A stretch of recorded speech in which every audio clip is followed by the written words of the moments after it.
Oh, hey!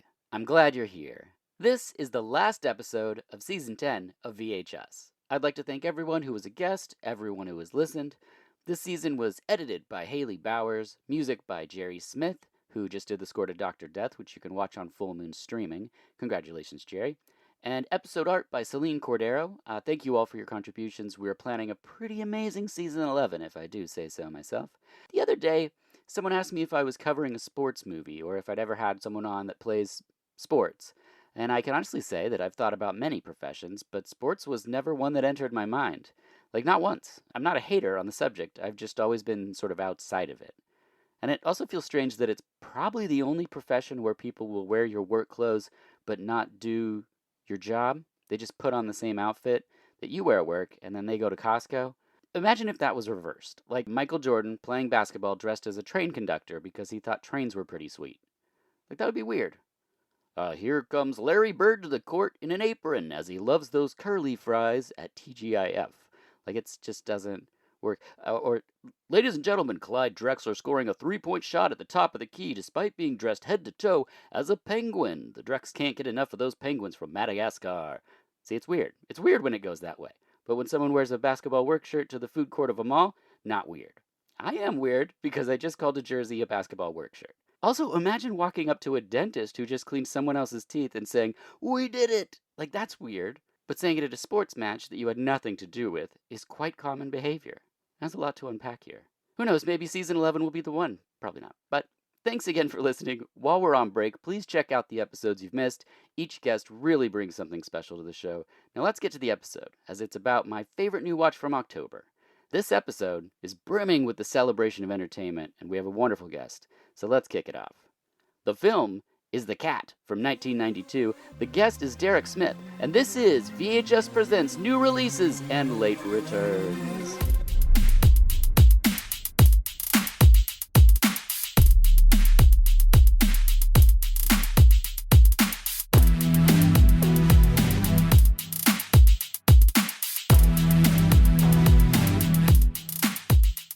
Hello, and welcome to VHS Presents New Releases and Late Returns, our casual chat format where we first champion what is currently bringing us joy from the various realms of entertainment before we take a look back at a forgotten gem.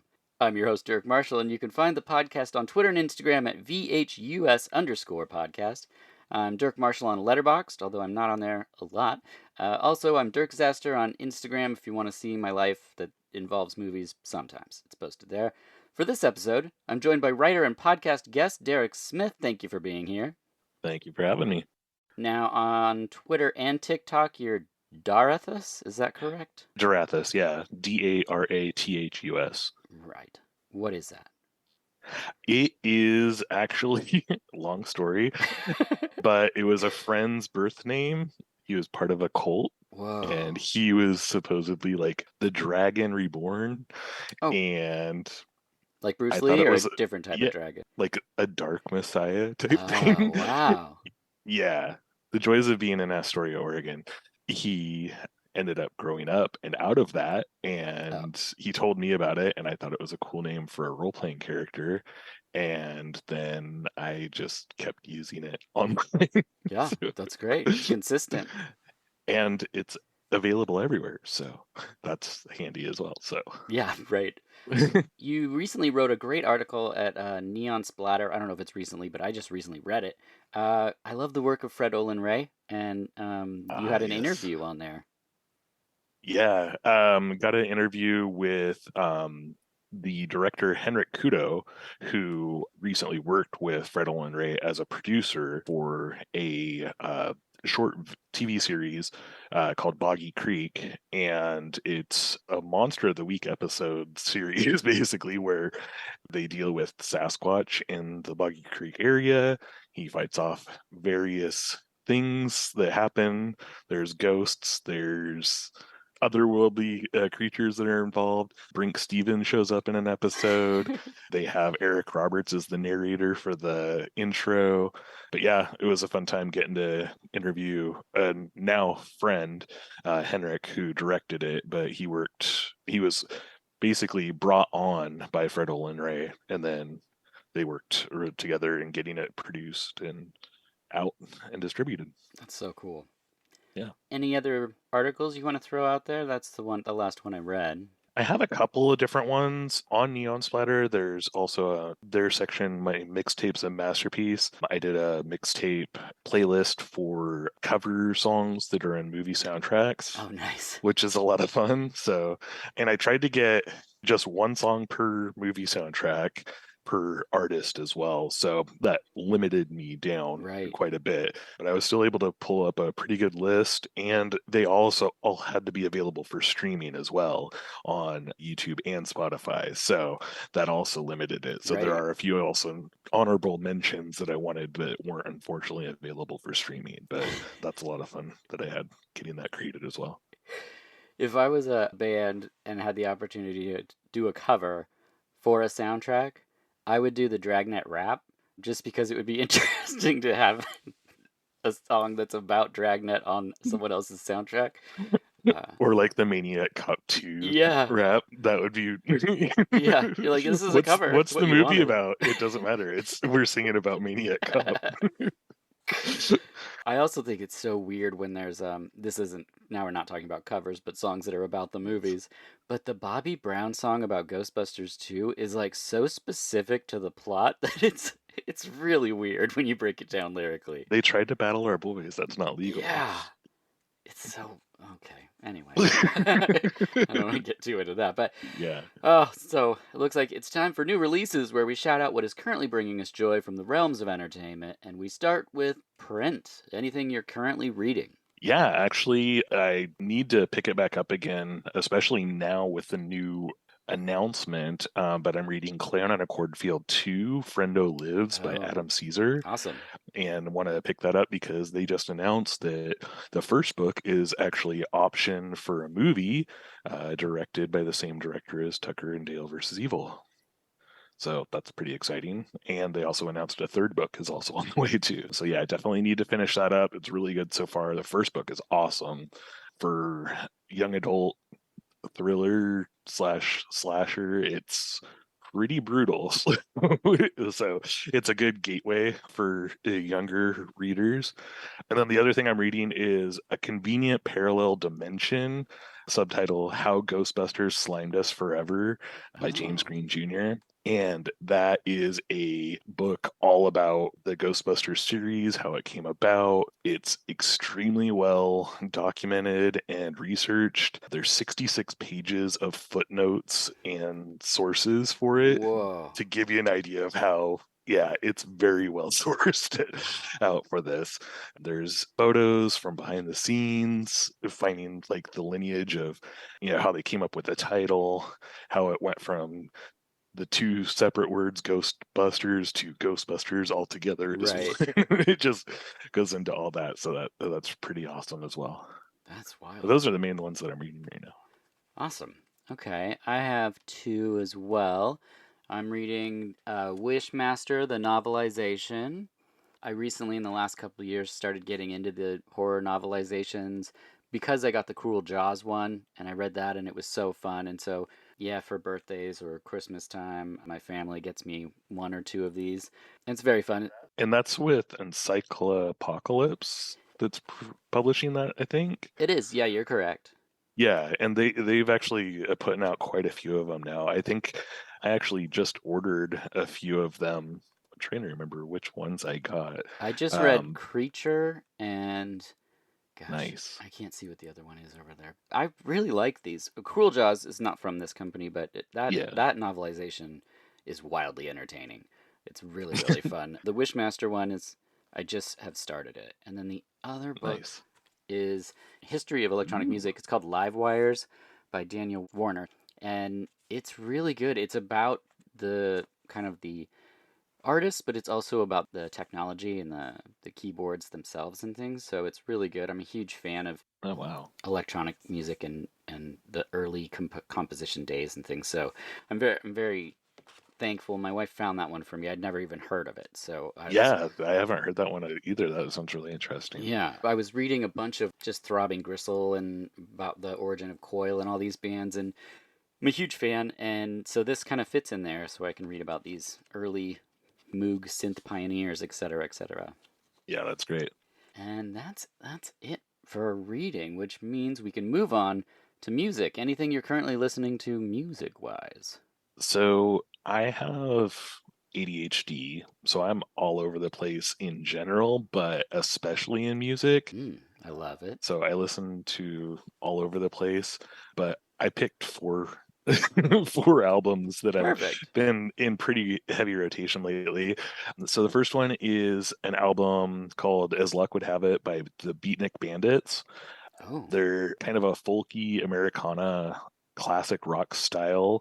They opened for Blue October, okay. and I just saw Blue October this weekend before last, and Beatnik Bandits opened for them, and they were amazing. They did a really great job.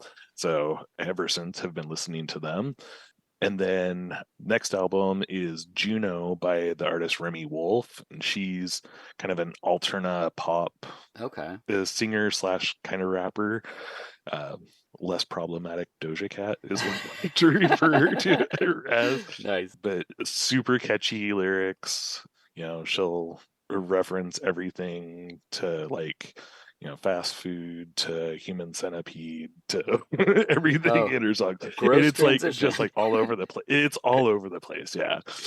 And then the next one is the album Final Days by a band called Ordinogan. And this one is actually with Ordinogan and Friends. So they had an album that they called Final Days just less than a year ago that they recorded it. They're a themed power metal band.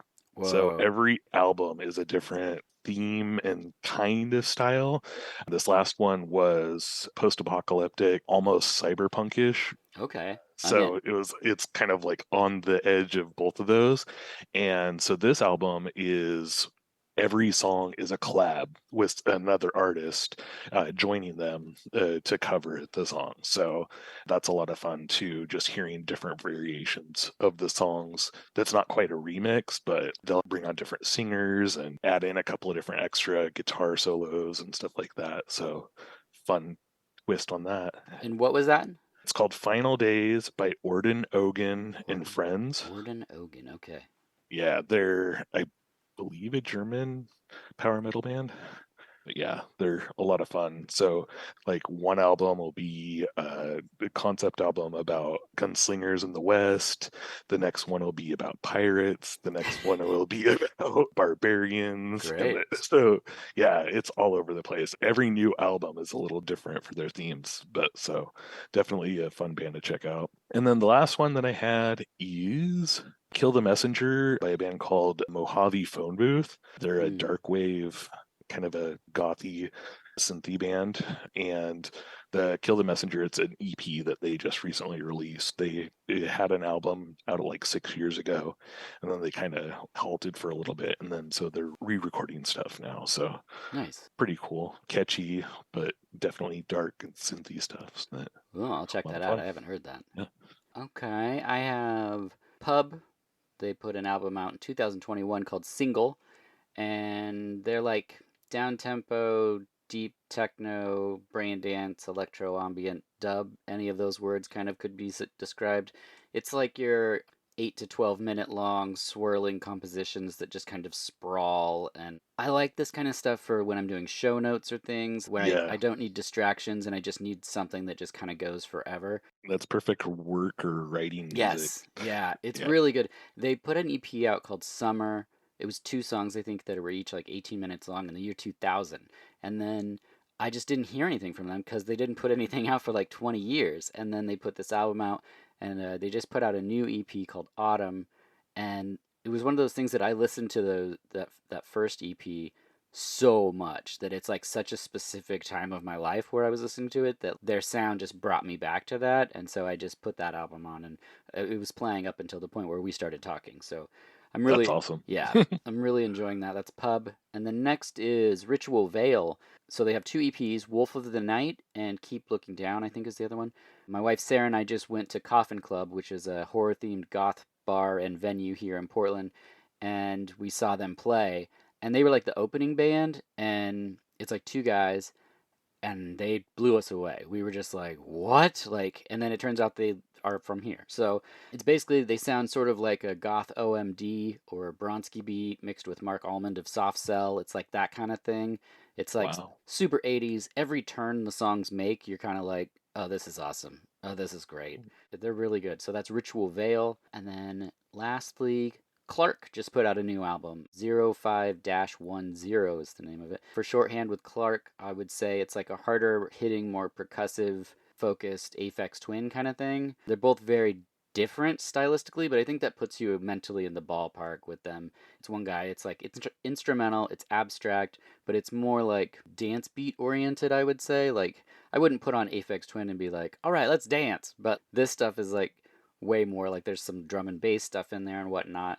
Definitely some techno. It's a really good album. Dead Shark Eyes is my favorite song probably on the album. So I recommend that. If you like Square Pusher but with less of a jazz leaning, Clark's definitely worth checking out. It's definitely going on the list. Yeah, again, also really good for writing, but has more of a pulse for sure. Which brings us to games. I don't know if you play any types of games, so let's talk about it. I'm not a huge gamer, Yeah, unfortunately. Again, with the ADHD, a lot of stuff going on. So by the time I actually have the attention span to get into it, so the only game that I've really been playing is TMNT Shredder's Revenge, nice. occasionally with the kids on the Switch. That's a lot of fun because it's old school styling, but it's Mm-hmm. still a lot of fun. So Yeah, my yeah, friend Sean Baby told me about that one. Checked that out. That's really cool. the soundtrack is incredible too. Yeah, yeah. We just went to an arcade here called Quarter World, and they had the old original four-person TMNT, and I hopped on that thing as fast as I could. I was just like, "Oh yeah!" Spent way too many quarters on that Right? machine for It's sure. still so Uh, fun. I love it. yeah. Well, I collect vintage horror board games, so at this time of the year, my family and I play Yikes, Spooks and Shudders, which is exactly what you think it is, and Curse of Dracula and Witches. Those are all super fun vintage horror board games. On the PS5, my friend Jayla and I have been playing Rainbow Six Siege still. We only play against the AI. We basically turned it into like G.I. Joe, basically. We play with the character until they die, and then we retire them, so you have to keep changing characters. We just make up all these rules because we're not playing against other people, and then we put weird outfits on them. It's very silly, but That's awesome. yeah, we're just two Does dads everybody doing it. have blue or red lasers? No, I That's wish really how they to get it did. going in G.I. Yeah, Joe. if you could customize the game like that, they should have a shooter where you can completely like make it that bizarre, but Yeah, not against other people. I don't have the yeah, dexterity and I'm not competitive enough to play those games, so yeah. it's just not fun. And then with my daughter, we've been doing, she likes Minecraft, so we're doing all the weird Halloween worlds that you can play. Oh, They put them all out right now, so it's like all the different character things are all zombies or floating ghosts and stuff, so it's perfect for that's October. awesome. Yeah. Which brings us to television. Anything on the TV you've been watching? Episodic entertainment. A lot of stuff actually. So, wife and I have been going through Evil on Paramount Plus. I hear great things about this. It's been a lot of fun. It gets pretty bonkers, but Mike Coulter from Luke Cage is a soon to be priest, and then he teams up with a psychologist and a tech expert, and they go around and debunk or solve supernatural style cases, Mm, and it's pretty fun. Like people are getting possessed. There's great. They do a lot of physical, practical effects, which is really cool. They have this huge Baphomet style demon that is like whoa. the boss of this company. And Whoa. only people that are like really evil see him as that, but everybody else sees him as just like a normal guy, Whoa. which is Okay. fun. But yeah, that's a lot of fun. We just finished up The Patient on Hulu with Steve Carell and Domhnall Gleeson, where Domhnall Gleeson is a serial killer and Steve Carell is a psychiatrist, and Domhnall Gleeson kidnaps Steve Carell and puts him in his basement trying to make him better. Huh. And it's really good. It gets really serious.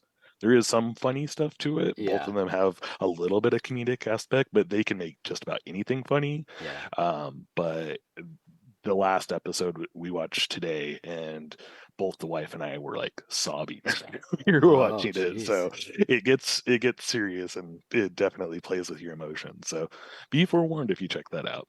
And then lastly, I checked out Reboot, also on Hulu. A lot of different characters are in it. It's got Keegan Michael Key, Johnny Okay. Yeah, yeah, Knoxville, yeah. Judy Greer, Paul Reiser, and they're all rebooting a TV show from the 90s, but with kind of a more modern twist. Mm-hmm. And it's the daughter of the original showrunner that's bringing it up after her independent movie Cunt Saw. She's bringing bringing this the TV show that her dad ran in the 90s instead of parenting her. So there's a lot of Got it. fun mixes with that. And that just ended this week as well, and that was a lot of good time for the first season. So excited to see what they do with the next if they get it. Oh, I know that's the tricky part with the television is that they're like, we'll do it forever, but we also might stop any moment. So it's Well, like, and especially with these shows that are like FX on Hulu, so right, it's not airing on FX either. It's just on Hulu itself, but it's being run through. So really tricky situation there. So right. fingers crossed though. Yeah. Let's see. What do I got here? Nothing really. We started Midnight Club and we're only 2 episodes in and it hasn't really grabbed us, so I can't really say yet because, his stuff sometimes is slow to rise, sort Yeah. of. I got about 5 episodes in. I do want to finish it, Yeah. but with all the other movies and Mm-hmm. everything else, it's just this time it just took a went on the back burner. So Yeah, well, us too. I mean, in October, we're focused on movies, but hmm like when Flanagan does something, I do want to check it out. And it's just, we just had one night where I didn't have something like totally fired up that we had to check out. And so I said, I'll just put this on and we'll see where it goes. it's pretty good what I've seen of it so far. Cool. But yeah, I definitely do need to hop back and finish it for sure. Yeah, definitely. But you mentioned the magic word, which brings us to movies. Do you want to kick it off here? Sure, I'm constantly watching something new. So I made another list this week when it became available. I watched Barbarian on HBO Max. Same. I know it probably hit me a little bit harder than I know that you had some opinions on it, but I really enjoyed it. Had a lot of fun. Before that, I watched Accident Man, Hitman's Holiday, Oh, the second nice. Accident Man, I did that too. and that was an absolute blast. Laughed throughout that. And I also checked out Queer for Fear on Shudder, the doc series, and because of that, I finally checked out James Whale's The Old Dark House because I've Oh, never seen it. nice. Yeah. And they were talking about it, and it really, I was like, man, I need to check that out. And I absolutely loved it. Yeah. Super campy, absolutely hilarious. Just I loved how well they explain it in Queer for Fear. They created a genre and tore it down all in the same movie, and that's exactly what they Yeah. did. It It's was so wild. perfect. It was just one of those fun times. That was a great rediscover, or well, new discovery for me. But it's been around since almost 100 years now. So it's 90 years old now, actually. So that's kind of crazy. And then lastly, I did revisit Subspecies for a Nice. podcast episode for Video Confidential with Kevin Urich. Oh, rad. I just That's spoke going with to be him. dropping within the next couple of days. And so it was fun revisiting that. I'm a huge Full Moon fan. So anytime I get a chat about those movies, Yeah. that's always a blast.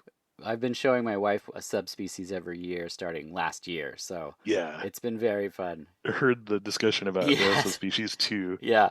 and I am excited about the new one. They are bringing Anders Oh, back. he is back. See, the first thing I Yes. heard, he wasn't attached to it. No, he is. It is Ted Nicolau as well. Yeah, I knew he was doing it. The only main difference is that they're in Serbia instead of Romania. Well, then I'm out. No. You're out, yeah. But no, Full Moon's been showing like some of the behind the scenes stuff, and Anders is right there in the mix Ah, of it. that's So great.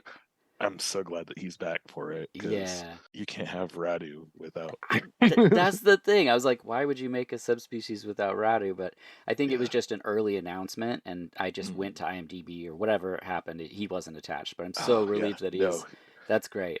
he is. And then lastly, I did have one final one because I was watching Full Moon a lot. They've been doing their series where they did Attack of the 50-Foot Cam Girl, Oh then they yeah. did Giant Attack, and then they recently posted as well Giantess Attack versus Mecha Fembot. So that was the Mm-hmm. most recent one that I watched. It was okay. I saw it too. It's definitely geared to be like, oh, remember that TV show that never existed? Yeah. Here's a lost episode, which was cool. There was a lot more action in it than the second Cam Girl movie was, Yeah. because that was my main complaint about that movie was that there wasn't that many fights in it. And Giantess Attack versus Mecha Fembot definitely had that, but it definitely lacked in the storyline that the Well, other movies had. But it's definitely a different. I think that's the kindest review you could give it is like, it lacked in the story. It's like, Yeah. well, I think you're grading it on the perfect level then, I think. Yeah. That's what you should do with Full Moon. That's what I think. I mean, it's weird that, where I yearn for Jim Wynorski to be Yeah. helming a movie instead. That's a weird place to be in. Yeah. I mean, he had Chopping Mall, and And but Ghoulies 4. Ghoulies for that is true. Good point there. Or is it, That yeah, is it that gives 3 him a or lot of 4? mileage. Wait, no, it's 4 because Ghoulies Go to College is 3. Yeah, yeah, yeah. Yeah. Yeah, Dark and Light are the two ghoulies that are just actually little people in goblin masks in the Yeah. fourth one. But old Jim, he brings the boobs out in that one. Yeah. That's awesome. Okay, well, is that all? That's your That list? is Okay, great. all outside of the Yeah, movie that we're talking about tonight. great. Well, I just have three. I finally pushed play on Call, which is a 1983. It's also known as Turkish Jaws. Basically, it's just a man floating on a piece of wood. People leave him in the ocean. And then at one point, a shark shows up that's not related to the plot. It's not a So shark. they leave him in the Yeah, ocean, his so it's not enemies. he got lost. He No. actually Yeah, they're like, it's you can die here. And then he's oh just wow. floating. I mean, it's something I heard about a long time ago, and then I searched and searched and searched. I finally found a copy of it. And then it was just one of those, like, when am I going to watch this? Because my wife's not going to sit through this. But she went to bed early, and I was like, all right, shark movie time. And it's not really a shark movie, so the joke's on me. So after all the searching, but I can finally say I saw it. And I love movies where things eat people. This one, nothing eats anyone, but I still got to see it. So, Well, uh, and it's a Turkish right, Turkish version Jaws. Yeah, of whatever, so you gotta it's love that. really not. But and then next up, Car Cemetery. This is from 1983. It's a punk rock post-apocalyptic movie. It's basically a queer subversive retelling of the Christ story with punks, pimps, murderers, and thugs. Sold. Yeah, it rules. This movie is so good. It's really hard to get a hold of. Again, it's something that I heard about from I think it was a thread somewhere on apocalypse films, and I am one of those people that's like, my brain gets the hit of whatever it gets from just knowing something exists, and then it's like, I've got to see this. And so, and then you get it, you put the disc in, and then it looks good. It's like, I get so excited. I'm a huge Derek Jarman fan. Queer cinema's great. I'm so excited you mentioned that documentary because I want to check that out. And it's just like, it's bizarre, and the way that people's faces are painted, because it is 83, same year as Turkish Jaws. It's a real fun, wild ride. I can't recommend it enough. Hopefully, I feel like what happens is I finally get to see these things, and then someone puts a Blu ray out that year. So I'm hoping that happens for this because it looks There's great. always thank you for your sacrifice because there's always somebody that goes and find the really hard to find Right. import. They get it, they spend a ton of money, and then it comes out for like $20 the next month. Yeah, So I appreciate your sure. sacrifice. I bought this thing. It was on eBay, and it was. I think I got it from like Italy or something. It was like ridiculous, but it's totally worth it. I texted my wife. That's what happened. She went with her friends to Astoria. You mentioned Astoria for the night, and so I put the movie in, and I texted her because I was like, "I'm watching this thing, and it's so good," and she was very happy for me. So, again, Car Cemetery, and then lastly, Project Shadow Chaser 3000 from 1995. It stars Sam Bottoms and Frank Zaccarino. Sorry, he's in all four of them. Christopher Atkins from Blue Lagoon is in this with the craziest facial hair. I saw your tweets about this, It's and I was like, this movie is interesting yeah. looking. Yeah. Have you seen any of the Project Shadow Chasers? I No. have not, no. Okay, well Frank Zagarino is like the star of all of them. And I think now he like rents hot tubs or something. I'm not quite sure. Somebody anyway, he's great. But this one is so interesting because the films aren't really connected. Really, it's just like, Just the title. look, Frank's gonna come back, and he's like a Okay. cyborg guy, alien dude, and you're like, okay, cool, got it. And then the third one, it's basically like Jason X. It's like a horror movie set in space, and you got your crew, and then something happens, and people start dying, and the kills are super fun. The effects, it's 1995, so they're using some CG in some weird ways, but it's weird fun, not just like bad. Like, cause sometimes I'll see an effect anyway, and I'm just like, yikes. And here it's like, oh wow, that's really creative. And so it's very fun. It's definitely a small budget, but I think the actors are all having a great time, and you get bloody kills. So what more do you want from Project Shadow Chaser 3000?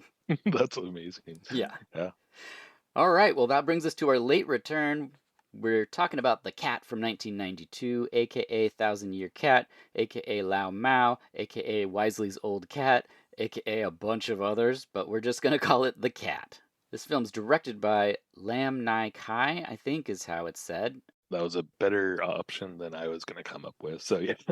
I've heard Lam, the guy part I looked up, so I'm hopefully pronouncing that right. If not, people know him as the director of Story of Ricky, Erotic Ghost Story, and The Seventh Curse. He's also known as Simon Nam Yes, as well. yeah. So, This film stars Gloria Yip from Story of Ricky and Wace Lee from A Better Tomorrow.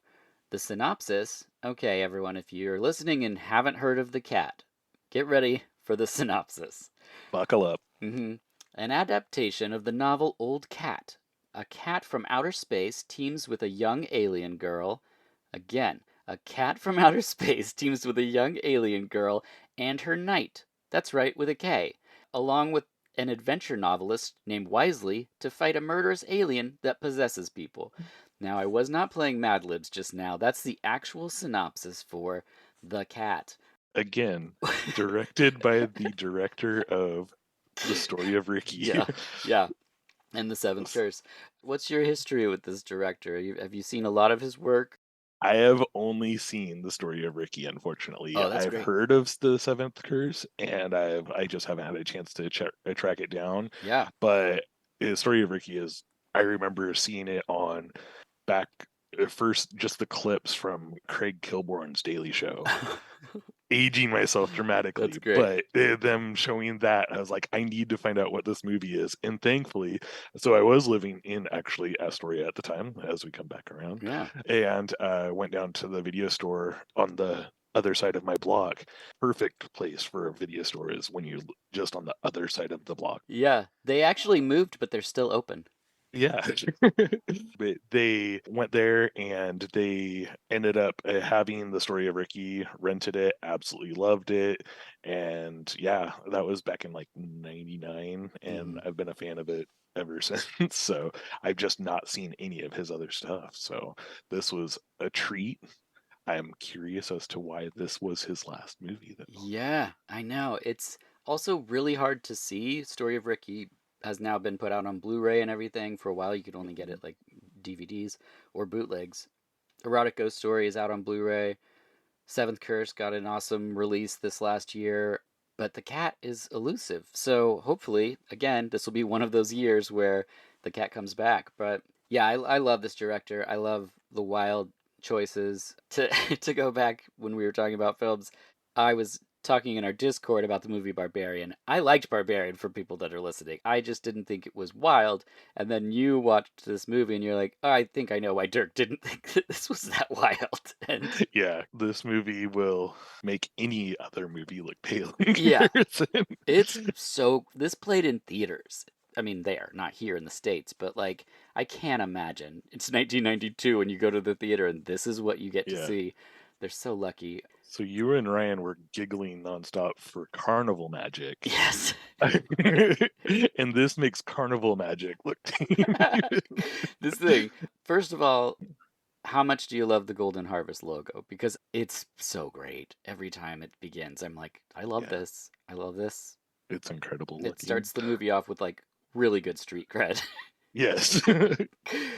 We see a man writing a story, and then we see Lee Tung. He's sleeping, but he's awoken by loud pounding, and he goes upstairs, knocks on the door, and meets an elderly man, and sees a cat and a woman. And the old man has a bloody hand, and so he just goes away, kind of disturbed. The next day, they get into a moving van and drive away. So he goes into their apartment and finds intestines, but they're not human. So they just move on from that.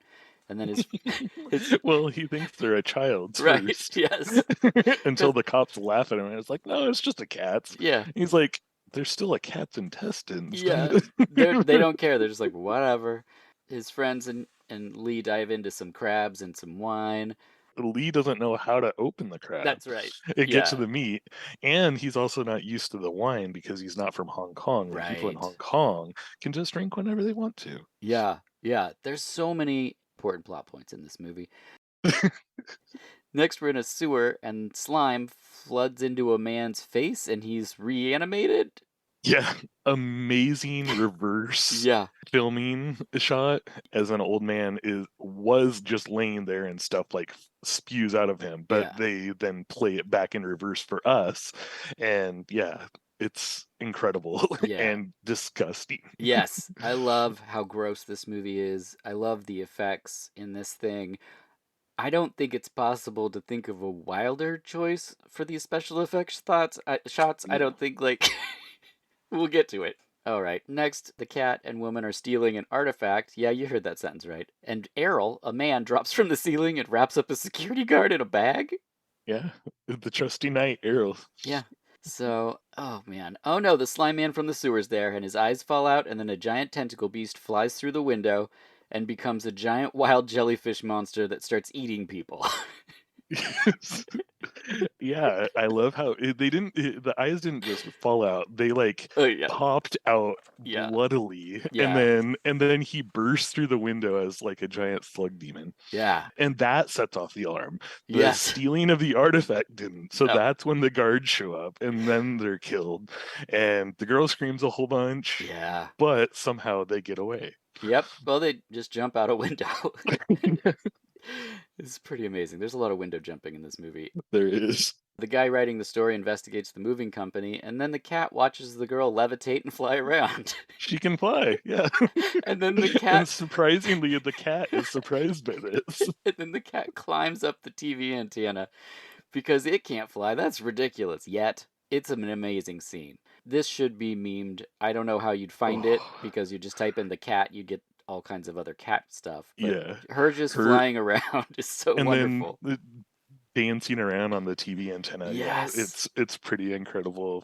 Yeah. So, If this movie just had one of these scenes, I'd be like, the cat rules. But it has yeah, all of the all scenes. of these exactly. uh, the guy investigating enters an apartment and there's no power, but luckily he has a lighter with what could be described as the tallest flame. It's like 6 inches. It's Yeah. the girl and the cat are back, and she divulges that they need to find and stop Star Killer, and the cat attacks him and knocks him out. Well, no, Errol knocks him out. Oh, that's He right. thinks that the cat knocked him That's out. right. He's like, that cat is dangerous. Yeah, that cat really attacked me. It's just so funny. Yeah. So then they just cut to him eating lobster and drinking champagne. I'm like, this dude Wisely is like living the life by his pool.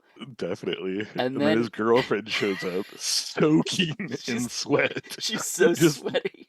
so sweaty. And they just have all of the close ups of the sweat. The armpit close up is real long. It's very long. And this really arouses Wisely that Yeah. she is so sweaty.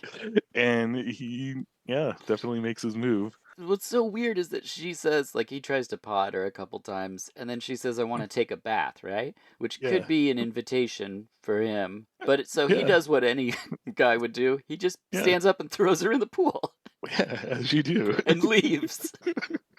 Yeah, he doesn't join in or anything. No, He just gets up and leaves. he's I just feel like, all right, well, done with you. Oh man. Back in the museum, it's all burned, but there's no sign of fire. But there is cat hair, so Yes. so they start to put things together. And the fingerprint expert does not touch it. He refuses to touch the cat hair Yes. because he's the fingerprint expert. Oh man. We then meet Chen, a man with lots of dogs. So many dogs. Yeah, they get Lao Pu, a big, terrifying dog, and I love how it bursts its head through like a door to say hello. Is that a Cane Corso? Is that how you pronounce it? It's just a massive It's dog. yeah, it's massive. I do not know. It's very big, and I love the part where they're in the car and he's like he has a line about like driving with a dog or something. He's like, I've never it's really weird. Oh my gosh. Then, of course, so Wisely went to Mr. Chen with the detective Wang. Yeah. And then when they're leaving, then Wang's like called away. He's like, "Oh, we need to go." So he hops out of Wisely's car and then it hops in. And then so that leaves Wisely with the dog. And that's when he says, I've ridden around with, a lot of girls, but never with a dog Dog. quite like this. It's so weird. I was like, is he gonna have sex with this dog? I mean, you don't know where these movies are gonna go. The cops get a tip and they head to an old house, but it's the Star Killer, and it just destroys all the cops, and it's Oh, awesome. it's impressive how much damage the Star Killer does. It's just like throwing crazy like and I know if you're listening you're like I can't picture this. You can't. It's just the No. weirdest creature I've ever seen. It's got like tentacles, but it's fleshy. It's like a jellyfish in parts, but like a starfish, but like it's huge and it's everywhere in the room and it electrifies you if you touch it and It's pulsating. yes. There's like it's breathing and Uh-huh. like expelling. Think the swamp from The Princess Bride, where Yeah. it's expelling really hot ash and stuff, and it's just like doing that, and but then it assimilates their bodies into it. Yeah, and it can like set people on fire, but it can also rip off limbs and things. Like it's Yes, just like super destructive. and all of this in like 2 minutes. Yes. Yeah, it's so wild. So then, is this Wisely's buddy that goes to get the weapons? Is that what happens? Yeah, so Wang, the cop, is Yes. actually a dirty cop, Right. and he's looking for weapons. We don't know for what, but he ends up going to this street gang, and the street gang starts showing him all the different guns, Mm-hmm. and he's like, that doesn't have enough ammo. They're like, It's oh, but it's quick release, so you can get quick reload. He's like, nope, I need more. And they're like, okay, so what about this? The AKM. It's the best the communists can make. All the terrorists use them. he's like not enough ammo. No.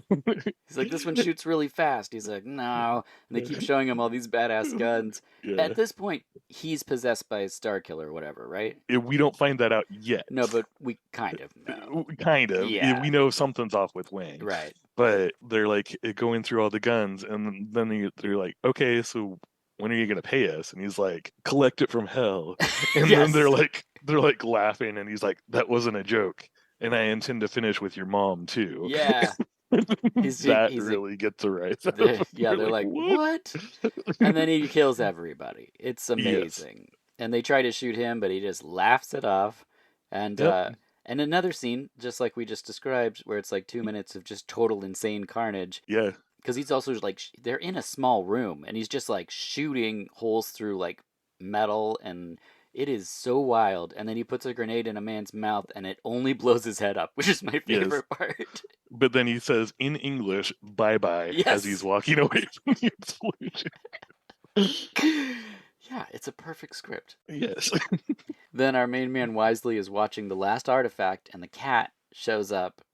And No, they're not just watching it. Wisely, the dog, the other that's right. cops, they're staking it out. Dog is. So they're staking out the other artifact. And then the cat shows up, Yes. leading to the best scene of the movie, in my opinion. Oh yeah. So they arrive at the door, and the cat flies out of the door with the artifact. And when I say fly, I don't mean the cat is jumping. The cat is flying with this giant artifact that is the size of the cat. And the cat jumps out a window, leaving a cat-shaped hole, like its paws were sticking out from its sides, like in a Christ position. It's so good. And then we get what can only be described as, I mean, it's pure cinema, folks. It's So when I figured that the cat and the dog were going to face off, I expected like a chase sequence, the cat, like, scratching at the dog grabbing it, shaking it around a bit. Sure. End of sequence. Right. This was the most choreographed animal fight I have ever seen Yeah, in my and life. all physical effects. Like it's all Yes. practical. It's all and when we describe this fight in a junkyard, you're just if you haven't seen it, you just can't picture it. But there are punches, there are kicks, there are use There are of parts where the cat is like grabbing onto the ground, the dog yes, grabs it, and the cat is like pulling its nails across the ground, yes, trying to keep it from going with the dog. yes. They jump off of. They use cars. There's a part where the cat Yes. turns on windshield wipers that hits a dog in the face. Oh, It it's is, there's just so many things ultimately leading to the dog getting electrocuted. yeah. Yep. That doesn't stop the dog, it gets back up. Yes. And then the cat scratches, then suplexes the dog. Literally suplexes it. It's And then that ends the fight. yeah, that it's unbelievably amazing. I mean, every single gag that they do in this is just like, whoa, okay, you just keep topping yourselves with this cat and dog that are intercut between clearly not real cats or dogs. Like it's Correct. just so good. It's like kind of like stuffed animals. Yeah. Kind of sometimes possibly rod articulated. Yeah. It- but yeah, it's insane. It's really that's why I think on a Blu-ray where you could really see the effects super well. I don't know the transfer that you watched, but mine is definitely old and mushy. So Yeah. I would love to see this pristine because Yeah, if we could get like people need a to see it. 4K transfer of Yeah, it, that would be incredible. that's like the most me thing, or being like, I need a 4K transfer of the cat from 1992, and people are just like, I don't know what you're talking about. I'm like, I also love Radu from Subspecies. Like it's just like, that's very me. Okay, well, all right. That junkyard fight, it's hard to top. Let's see if the film can do it. A detective arrives and kills the cat, or does he? It jumps out of the trunk and No. he slams its tail in. The cat escapes and the tail's still wagging around in the car. So the cat escapes by biting its own tail Yes, off. that's right. I didn't even realize it happened until they said it, and then I was like, oh yeah, that's right. That's the best part is like, so we see the sequence, Yeah. then we go on to Chen at the hospital slash veterinary clinic Yes, yeah. where he is absolutely sobbing because the dog is injured. He Yeah. thinks it's dead. The vet's able to save him. And then we come back to the cat as he meets Errol the Yeah. knight and then the princess, and they're like, why is this cat's tail missing? And then we get a replay of that Yes. entire sequence of Weasley Yes. catching the cat's tail in the car trunk, and then we can see in better clarity that that's when the cat bites his tail off. When I was watching this the first time, I was finishing a beverage and I was like, oh, I'm going to go get another beverage. So I paused it, went to the kitchen, came back, unpaused it, and then thought it had jumped chapters. I was like, oh, I've already seen this, and then I was like, wait, I've seen this, but wait, Yes. what? No, they literally replayed the exact same sequence. It's so amazing. And then, That's full moon tactics right, right there. seriously, we're gonna get to that runtime if we just reuse something that you've Yes. already seen. This is important for people because I know people get nervous. The dog does not die. The dog does not The think dog that. the dog lives, so everyone can watch the dog and cat fight and not be bummed out. It's a very smart move that they did, and not Mhm. completely unintentional, I'm sure. But oh man, okay, well, Oh, then and Chen carries Lai Pao out of the vet. yes, Doesn't get like this massive it's dog. It is huge. literally as big, if not bigger than he is, Yeah, and he's carrying it out of the vet slash hospital.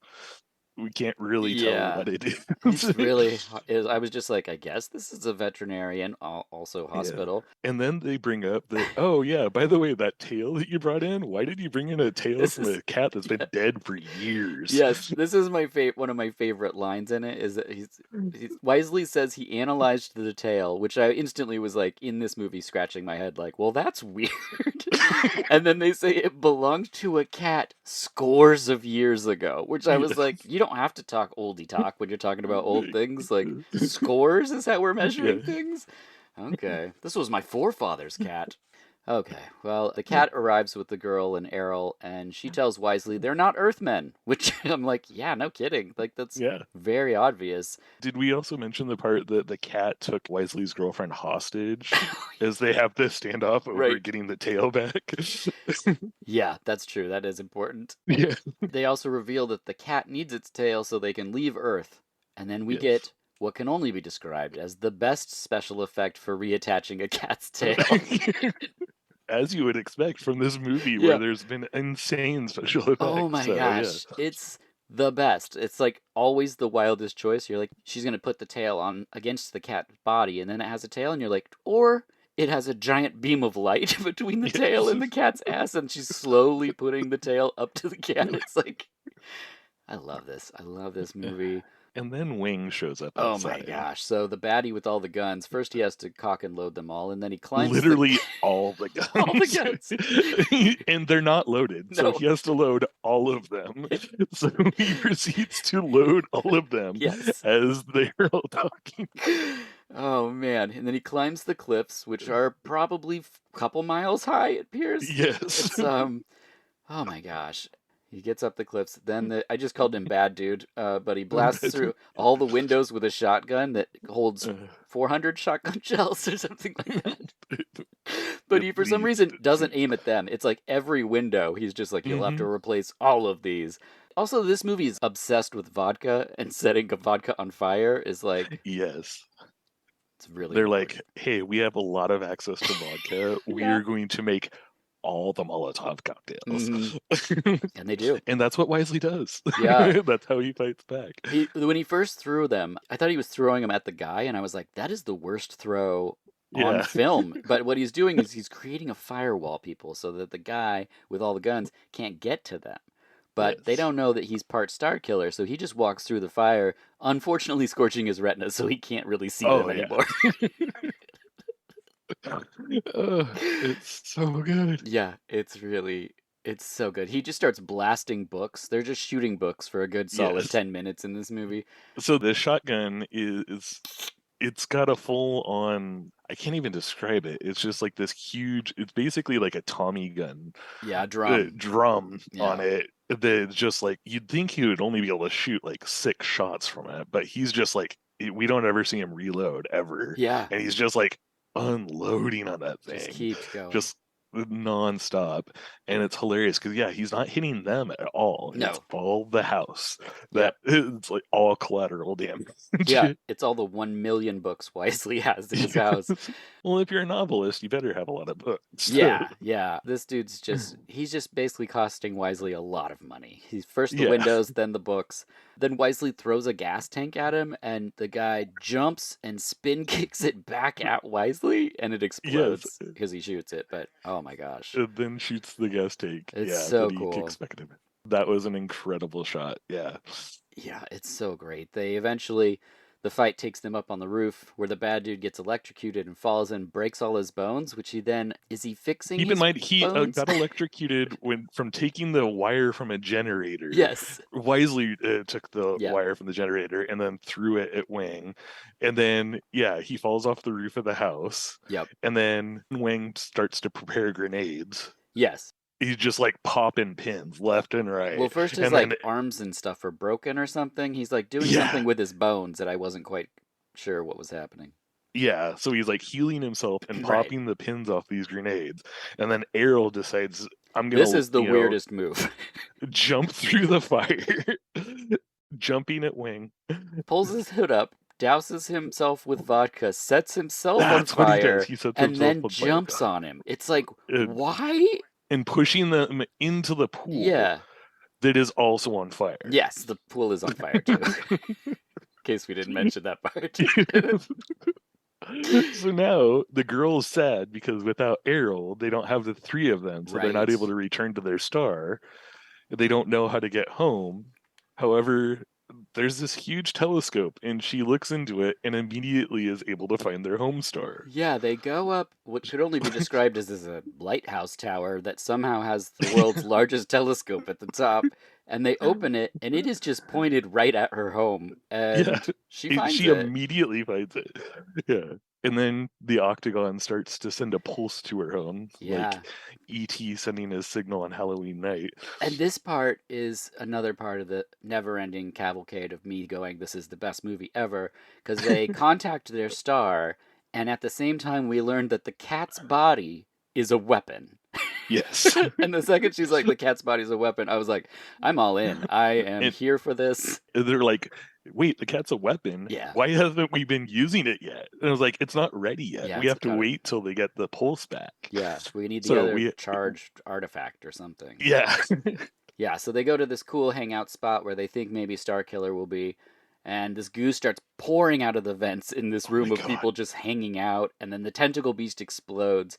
And now he's such a good director that he knows like he can't just have the same monster. So it evolves Yeah. throughout the film. And in this part, it's got a human face and it's kind of greenish and but there's still Yeah. electrifying deaths, mutating, melting people. All these people were just innocent.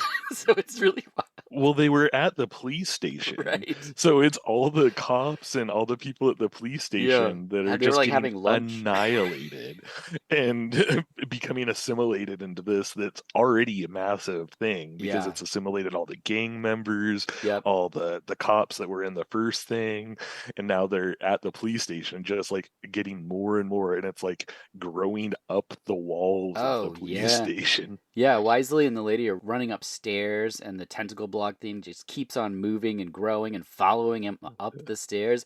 And we mentioned Ghostbusters too. There's like not an un-Ghostbusters 2 like slime thing happening on the walls and stuff. Yes. And it's huge. Like when we say it's taking over the entire building, it's taking over the entire building. Yeah, and there's bizarre like stop motion like clay modeling Oh, used yes. in conjunction with slime and like Mm-hmm. rod puppetry. It just like basically every type of effect that they could possibly use for Yeah. the Star Killer, they're using it. Yeah. They're putting everything at on screen. Yeah. It's insane. It's so nuts. That's exactly the next note I have is because they're trapped on the roof and then it mutates into a crazy claymation monster head. Yes. And it's like the monster heads are then mutating because it's just like one monster head's not going to do it. We're going to need three or Can't four. decide on how it's going to dispatch Yeah, him. So it's like, which of my heads will take care it's of you? it's so good. I don't even know which one's my favorite, but if you look up this Yeah. movie, chances are you'll see a screen cap of this part. What you can't really tell is that they're on the roof and this is like another 2 stories of mutant head above them. It's like Yes. massive. So there's nowhere they can go. Luckily, the cat grabs the glowing thing and flies into the mouth and down its guts. Yes. And again, people fly. It's not jumping. The cat is flying with the thing, and then it explodes and rains star snow. So, Yeah. so that happens. She's very excited about it. He's very excited about it. We get about 3 minutes of them just twirling in star snow. Yeah. It's like Edward Scissorhands Yes, in the snow. that's Tim Burton based it off the cat. Yeah. And then the cat and lady fly off into the stars of space. Well, Yeah, that's because somehow the cat survived the explosion yeah, and the girl in it turning into energy, and then all the energy from Wang and the Star Killer that allowed them to be able to turn into energy phased and like start floating off into space, yeah. but they stopped just in time for Wisely to be able to say goodbye. Oh my god. Them floating off into space where you see they can fly and all kinds of stuff, but for some reason as they go off into space, the cat's walking and Yeah. you can see its paws like it's walking, but it's an animatronic, so they like had to Yes. build something to have it walk. It's so great. And then, so of course, after all of this has gone down, all the monsters and stuff, then a reporter shows up and is like talking Oh, with this Wisely and his part. girlfriend, and they're like, Wisely just refuses to answer questions. He's like, but you can find out when I write my next novel. Yes. I love how he just turns her down too. He's just like, no. And she's like, what? And it's like right after he coyly joked with his, because his girlfriend shows up and she's like, Yeah. where's the girl? And he like points up to the stars and kind of Yeah, winks. And she's like, and okay, she's like cool. smiles and like she's like, okay, I get it. It's like no one is like, hey, who killed all of these people? Like, everyone's just like fused and mutated. And why is there all this weird snow Yeah, I don't, is this toxic? I don't around? know. Yeah. It's like he saw society and was like, "Oh, I could make this movie," but skipped the shunting. It's just, Yeah. it's And then so the good. credits run and it just Yes, replays all the scenes from the which movie. is the weirdest move to be like, you just sat through this crazy movie and you're like, "I did," and they're like, "Remember this?" And you're like, "Oh yeah, I do. It's Yeah. hard to forget any of this." It's like, but what about this scene? Yeah, And this scene it's all in and this order scene. too. And then the credits stop, Yeah, but the scenes keep playing. yeah. It's like It- every single choice. He's like, well, wouldn't it be more interesting to do this? And they're like, I mean, that's yeah. interesting. And he's like, it's in the movie. That's what we're Yeah. doing. They're like, are you sure Yeah. you There wanted to? was no Yeah, used. right. And then, oh my But gosh. so that whole final fight, the thing that it reminded me most of Yeah. was the Manitou. Oh, yeah. Yep. Totally psychedelic, especially when the cat jumps into the monster in the mouth and Yeah. then just the explosion and everything. That very much reminded me that I was like, it's the Manitou right there. Yeah. That would be a great double feature if you That would watched be an the incredible the double feature. Like, and the cat. Yeah. Yes. Yeah, get some edibles, watch those two, Yeah. and prepare for the weirdest night. Oh my gosh. I think on drugs, this movie would be too much. Because I think probably you'd get laughing so much during the cat and dog fight that you might Yeah, just pass out. I think is what could happen. At really yeah. multiple points in this movie. It's just, and I don't know if you watched it with somebody. I've only seen this movie It, alone. yeah, I only watched it by myself Okay. too. Just us talking about it is the most interaction, Yes. but oh my god. Also, I have to bring it up. Yeah. So, Wisely is Yes. played by Wisa Lee. Mm-hmm. How is that It's so random. so random? Yeah. It's not just like they wrote and like created the name of the character No, based it's on a the actor, because series this of is based off books. of a book. Yes, a bunch of them. Yeah, like a book series. It was like, was the actor like named after the character? It's the, like, the what director a just is like, weird coincidence. your name's He's like, now you're hired. Wisely. He's like, what? Oh, okay. I'll go with it. He can just rename people like how Prince would do that. Yeah, He'd just be like, "Your name's Vagina." People are like, "I don't want to go by that name." That's too oh, bad. well, all right. I'll take the contract. My only beef with the movie Oh no. is we only got the first couple of scenes with Lee Tong. Yeah, He was he's hilarious great. because he's so overacting, Mm-hmm. and then you only get him in those first like two scenes, and then he's gone from the rest of the show. And I was like, even him like showing up, maybe comforting Chen or something like that, that would have been fun. But yeah, that's my only complaint. Well, in the beginning, so when he's complaining about the noise in the apartment above him, just constantly banging every night, Yeah, I don't know how long this has been going on for, but he's apparently lost sleep. And so it'd be really great yeah. if he showed up like towards the end and was just like super well rested and just like very happy and He's like, what did I miss? yeah. He's like, "You guys, my apartment is so rad. It's very quiet now. I mean, I'm still disturbed about the cat intestines. No one wanted to know what happened there, but but they do describe that they had to take the cat's intestines out when it became the weapon. And then the guy says like he was studying a cat's bowels. Yes. Yeah, so he used that to help kind of create, because so what we failed to mention about the cat is the general. That's right. I'm sorry. The cat's the general, everybody. So You all assumed that, I'm sure. Errol is the knight, Yeah, the girl is the princess, right. and the cat is the general. That's right. So yeah, so they ended up studying the cat's intestines to create the body for the general to come here to escape the Star Killer. Yeah. but they had to go back because they had to be intact to be able to go back. Right. I mean, it's a tale as old as time itself, really. Yes, exactly. General, the princess, the knight, and Starkiller. But we just called it the cat. If you called it Starkiller, I think more people would have watched the movie. Dude, yeah. Hell, even Wisely versus the Starkiller. That Yeah. would, especially since it's based on a book series about Wisely. They're Mm-hmm. like, why not use his name in the title? And So, it's like, okay, so this director, he makes these very memorable films, and then that, mhm. that's it, calls it quits. I guess his work is done on this astral plane. But like, we have all these companies that are making more Halloween movies and et cetera, et cetera. But like, if I was in a position of power, I would find this dude and be like, what do you want to make? Because Yes, it would be here is incredible. money. Yeah, with the Here, effects we have here now, is it our would be effects cheaper. groups. Yes.